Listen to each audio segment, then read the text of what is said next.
శుభోదయం. ప్రభువైన యేసునామములో వందనాలు తెలియజేస్తూ పరిశుద్ధమైన దేవుని గ్రంథంలో యోవేలు గ్రంథము 2వ అధ్యాయము మొదటి 6 వచనాల్లో మీ పంట విస్తారముగా పండును, ద్రాక్ష చెట్లు ఫలించును, ఆ విధంగా వ్రాయబడిన మాట దేవుడు మన వెనుకలో దీవించిన గాక. ప్రేమన దేవుని కుమారుడా, దేవుని సంగమా, నీవు నేను కూడా ఈ లోకంలో సమృద్ధిగా ఆశీర్వదించే దేవుడై ఉన్నాడు. పంటను వృద్ధి చేసేవాడు దేవుడే. మీ పైరులకు తినవేయి పురుగులను తోలివేస్తానని వాగ్దానం చేశాడు. కాబట్టి ఇదిగో ఇక్కడికి మనకు కనబడుతున్నటువంటి కంది పంట మనం చూడగలం. ఈ రైతులు ఈ వచ్చినటువంటి ఈ కందులను అమ్ముకొని వారు సంతోషిస్తూ ఆనందంగా కుటుంబ సమేతంగా జీవించగలరు. అనగా సకల సమృద్ధినిచ్చేవాడు దేవుడే అనే సత్యాన్ని మనం గమనించాలి.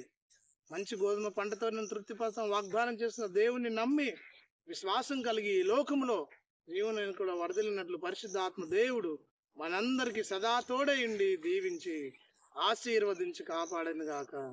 ఆమేన్. మహోన్నతుడానికి స్తోత్రాలు చెల్లిస్తే సమయంలో ఈ పరిశుద్ధాత్మ సన్నిధి మాతో ఉంచి ఆన్లైన్ లో వాక్యం వింటున్న ప్రియ కుమారులను కుటుంబాలను నాయన మీరు దీవించి మీరు మహిమ పొందమని యేసే నామములో ప్రార్థించి అడిగి వేడుకొనుచున్నాము తండ్రి.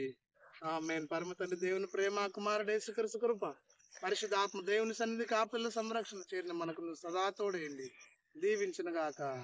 ఆమేన్.